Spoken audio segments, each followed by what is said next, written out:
Apakah Tuhan masih berbicara di zaman sekarang? Pernahkah kita bertanya, apakah Tuhan masih berbicara di zaman sekarang? Di dunia yang begitu bising, penuh dengan notifikasi, suara manusia, dan hiruk-pikuk opini. Masihkah suaranya terdengar? Ataukah Tuhan sudah diam, meninggalkan manusia dalam kebingungannya sendiri? Pertanyaan ini sudah lama bergema, bukan hanya di hati kita hari ini, tapi juga di hati orang-orang percaya dari zaman nabi-nabi sampai hari ini. Dari generasi ke generasi, manusia selalu bergumul dengan hal yang sama. Apakah Tuhan masih berbicara, dan apakah aku masih bisa mendengarnya? Namun Alkitab menjawab dengan jelas. Tuhan tidak pernah berhenti berbicara. Yang sering berhenti adalah manusia yang mendengar. Sejak permulaan dunia, Tuhan sudah berbicara. Firman-Nya menciptakan segalanya. Berfirmanlah Tuhan, jadilah terang, dan terang itu jadi. Ia berbicara kepada Adam, bukan hanya dengan kata-kata, tapi dengan kehadiran-Nya yang penuh kasih. Suara itu lembut namun penuh kuasa. Dan ketika Adam bersembunyi karena dosa, Tuhan tetap memanggil. Di manakah engkau? Itu bukan sekadar pertanyaan lokasi, tetapi panggilan hati. Tuhan sedang mencari manusia yang hilang. Sejak saat itu, suara Tuhan tidak pernah berhenti memanggil. Ia berbicara kepada Nuh, agar membangun bahtera di tengah dunia yang tidak percaya. Ia berbicara kepada Abraham, memanggilnya meninggalkan tanah kelahirannya untuk menjadi berkat bagi bangsa-bangsa. Ia berbicara kepada Musa, dari semak yang menyala tanpa hangus, suara yang mengubah arah hidupnya selamanya. Setiap kali Tuhan berbicara, ada panggilan, ada arah, ada janji, dan ada perubahan. Firman-Nya selalu membawa kehidupan. Ketika bangsa Israel menjadi sebuah umat, Tuhan berbicara melalui nabi-nabinya. Lewat Yesaya, Ia berbicara tentang Mesias yang akan datang. Lewat Yeremia, Ia menangisi bangsa yang keras hati. Lewat Yehezkiel, Ia menunjukkan kemuliaan dan keadilan-Nya. Lewat Mika dan Amos, Ia menyerukan keadilan sosial dan pertobatan. Namun, semakin lama, semakin sedikit yang mau mendengar. Bangsa itu menutup telinga mereka terhadap suara Tuhan. Mereka lebih memilih suara politik, suara budaya, dan suara keinginan mereka sendiri. Dan akibatnya, suara Tuhan seakan lenyap. Setelah Nabi Maleaki, langit menjadi diam selama 400 tahun. Tidak ada nabi, tidak ada wahyu baru. Tampaknya Tuhan diam. Namun sesungguhnya, Ia sedang menyiapkan sesuatu yang jauh lebih besar. Sesuatu yang akan mengubah cara manusia mendengar suaranya. Di tengah keheningan sejarah, suara itu datang kembali. Namun kali ini, bukan lewat nabi, bukan lewat mimpi, tetapi lewat seorang manusia. Dialah Yesus Kristus, Sang Firman yang hidup. Yohanes pasal 1 ayat 14 berkata, Firman itu telah menjadi manusia dan diam di antara kita. Yesus tidak hanya membawa firman. Ia adalah firman itu sendiri. Ia berbicara bukan sekadar dengan kata, tapi dengan kasih dan tindakan. Ketika Ia menyembuhkan orang buta, itu adalah suara kasih Tuhan yang memulihkan.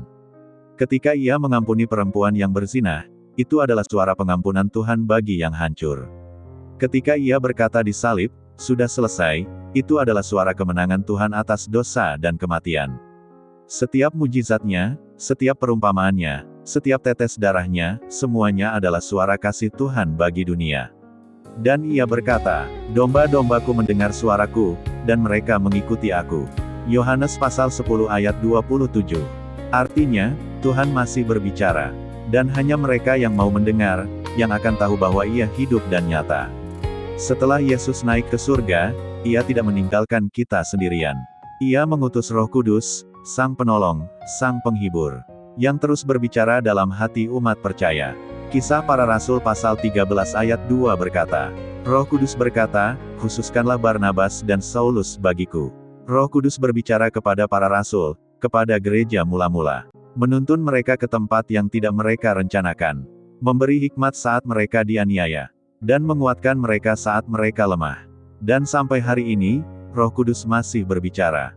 Bukan selalu dengan suara yang keras, tetapi dengan bisikan lembut di hati kita. Menuntun kita dalam kebenaran, mengingatkan akan kasih Tuhan, dan memberi damai yang melampaui akal. Namun ingat, Tuhan tidak akan pernah berbicara bertentangan dengan firman tertulisnya. Alkitab tetap menjadi dasar dan ukuran semua suara yang kita dengar. Semua suara yang kita klaim berasal dari Tuhan, harus diuji dengan firman yang tertulis. Hari ini, Tuhan masih berbicara. Bukan dengan cara yang selalu spektakuler. Tidak selalu lewat petir dari langit. Tetapi seringkali lewat bisikan lembut yang hanya bisa didengar oleh hati yang tenang. Ia berbicara ketika engkau membuka Alkitab dan tiba-tiba satu ayat terasa hidup bagimu. Ia berbicara lewat situasi, kadang lewat kegagalan, kadang lewat keberhasilan. Ia berbicara lewat seseorang yang datang tepat di waktu yang engkau butuhkan. Ia berbicara lewat mimpi, melalui pengajaran, melalui penyembahan, dan kadang, lewat kesunyian. Tetapi, seringkali kita terlalu sibuk untuk mendengar. Kita lebih sering membuka telepon genggam daripada membuka Alkitab. Lebih sibuk mendengarkan manusia daripada berdiam diri di hadapan Tuhan.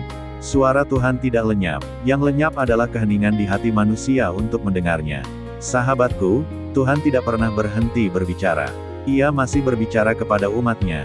Kepada mereka yang mau berhenti sejenak dan mendengar. Yesus berkata, "Siapa mempunyai telinga untuk mendengar, hendaklah ia mendengar." Matius pasal 11 ayat 15. Jadi pertanyaannya bukan lagi, apakah Tuhan masih berbicara, tetapi, apakah kita masih punya telinga untuk mendengar? Mungkin, Tuhan sedang berbicara kepadamu hari ini. Melalui firman ini, melalui video ini. Mengundangmu untuk kembali bersekutu, kembali mendengar, dan kembali mengenalnya yang setia. Jika engkau diberkati dengan renungan ini, jangan lupa untuk tekan tombol like, subscribe, dan bagikan kepada temanmu yang rindu mendengar suara Tuhan. Karena mungkin, lewat video ini, Tuhan sedang berbicara juga kepadamu. Tuhan Yesus memberkati kita semua. Shalom.